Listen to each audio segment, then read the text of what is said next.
Death row isn't just where executions happen, it's where time itself turns into a weapon. Every second drips like poison. Every sound could be the last thing you ever hear. Behind these walls, fear is constant, and days blur into years of endless waiting and wondering. For the men and women here, the real punishment starts long before any execution date is set. This is a hidden world of extreme isolation, where the relentless ticking of the clock whispers that the end is near, but never says when. It's not just a sentence of death, it's years of slow mental and physical decay, carried out in silence, cell by cell. In this video, we're pulling back the curtain on that reality. Watch closely, because what you're about to see will change the way you think about life and death behind bars. Before we step inside the walls of death row, take a moment to like, subscribe, and share. Your support keeps these hidden stories from being locked away forever. First day on death row, a prisoner's descent into silence. The first day on death row is a plunge into a world of cold steel and unbroken silence. After sentencing, the inmate is transported in shackles, the weight of the verdict pressing heavier than the chains themselves. The walk to the cell block is lined with locked doors and watchful eyes, each clang of metal sealing the reality of their fate. The cell, small, bare, and cut off from all but the faintest sounds, is where the sentence truly begins. Guards explain the rules in clipped tones, but the real lesson comes in the silence that follows. Nights are the worst. The echo of distant footsteps and the muffled sobs from other cells mark the start of a new life defined by waiting, for appeals, for letters, for visits, and, eventually, for the end. It's the moment they realize that death row doesn't kill instantly, it erases you slowly. Trapped in silence, the brutal reality of extreme isolation. In the United States, people on death row often live in almost total isolation. Most spend 22 to 24 hours a day, locked in small cells about 6 by 9 feet. They eat and sleep alone, with only a few hours of outdoor time each week, usually in a small cage. At San Quentin State Prison in California, for example, death row prisoners rarely see or speak to others directly. Their meals are passed through a slot in the door, and even exercise is done alone. Living this way for years harms both mind and body. It often leads to depression, anxiety, emotional problems, and even early death. With little contact or stimulation, many struggle with memory, focus, and mental health. Groups like Amnesty International call this treatment cruel and degrading. Still, it continues in most U.S. states that practice capital punishment.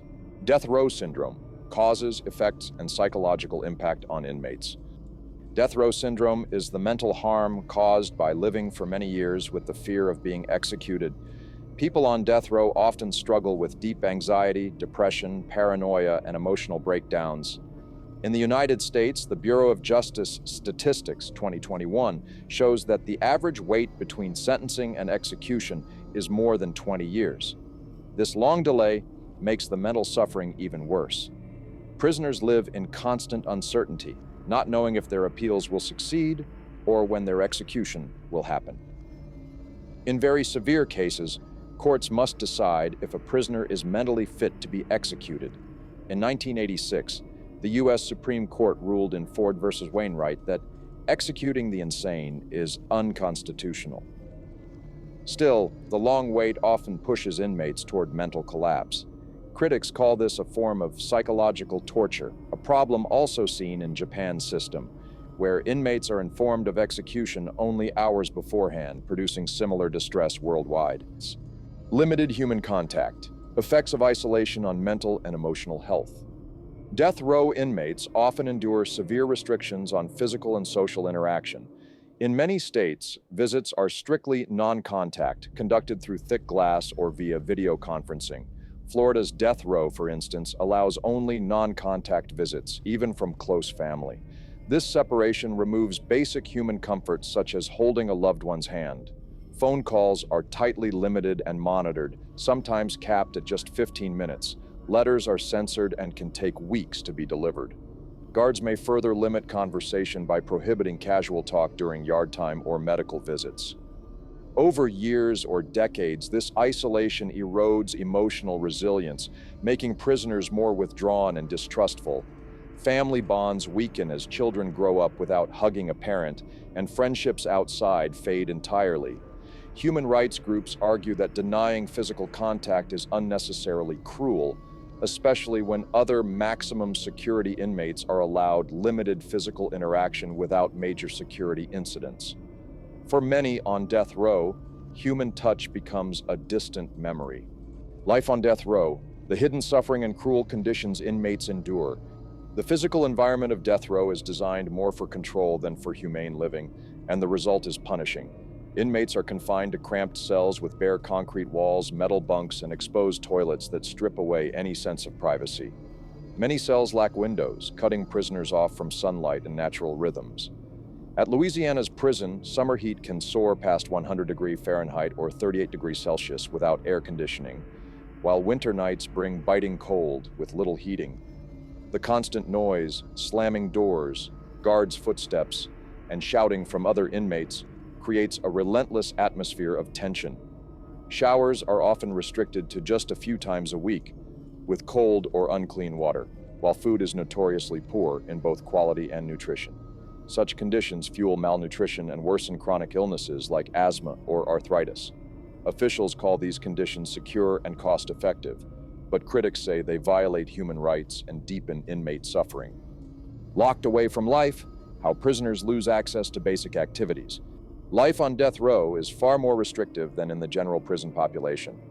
Inmates are not allowed to join work programs, group classes, or rehabilitation activities that might give them purpose.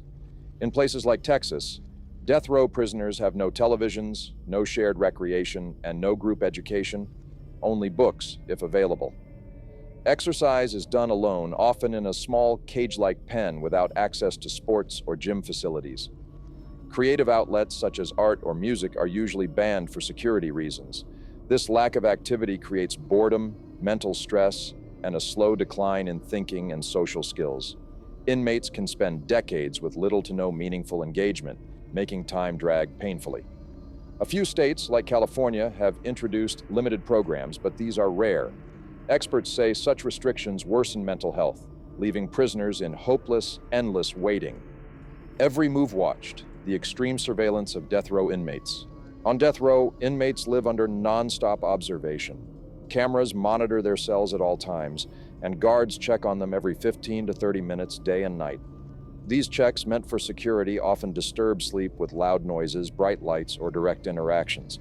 In Arizona, for example, guards shine flashlights into cells during overnight rounds, waking prisoners repeatedly. Privacy barely exists. Showers, strip searches, and even medical visits are closely watched. Moving outside the cell requires heavy restraints, handcuffs, waist chains, and leg irons, while at least 2 officers escort the prisoner. This constant surveillance makes inmates feel like they are never truly alone, which can create paranoia and anxiety. Critics say such extreme monitoring is more about control than safety, calling it security theater. Over time, the lack of rest and private moments takes a toll, leading to stress, emotional instability, and serious mental health decline. Living with the unknown, the fear of uncertain execution dates. Not knowing when an execution will actually happen causes extreme mental stress for inmates. Legal appeals can drag on for decades, and execution dates are often set, delayed, and then rescheduled again. Each time, prisoners must mentally prepare for death, only to be thrown back into uncertainty. This constant cycle takes a heavy emotional toll. In Alabama, Doyle Ham went through a failed execution in 2018 when officials couldn't find a vein for lethal injection. He was left injured and traumatized before the attempt was stopped. Some prisoners get months of notice, while in Japan, inmates may only be told a few hours before their execution. This unpredictability creates fear, anxiety, and sleepless nights. Families also suffer, unsure when to say their last goodbyes.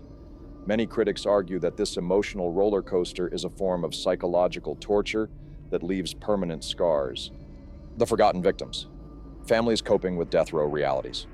Staying connected with family while on death row is extremely hard. Most prisons are far away, So families must travel long distances, which costs a lot of money. In Texas, visits last only 2 hours and happen behind glass, with no touching allowed. This is especially painful for children who cannot understand why they cannot hug their parent. Phone calls are also very expensive and limited, forcing families to decide between short, frequent calls or rare, longer ones.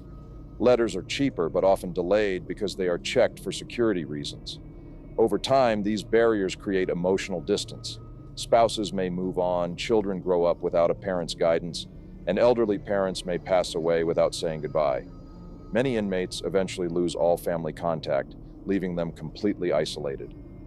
Studies show that strong family ties improve mental health, but strict death row rules make this nearly impossible. The hidden crisis: poor medical and mental health care on death row.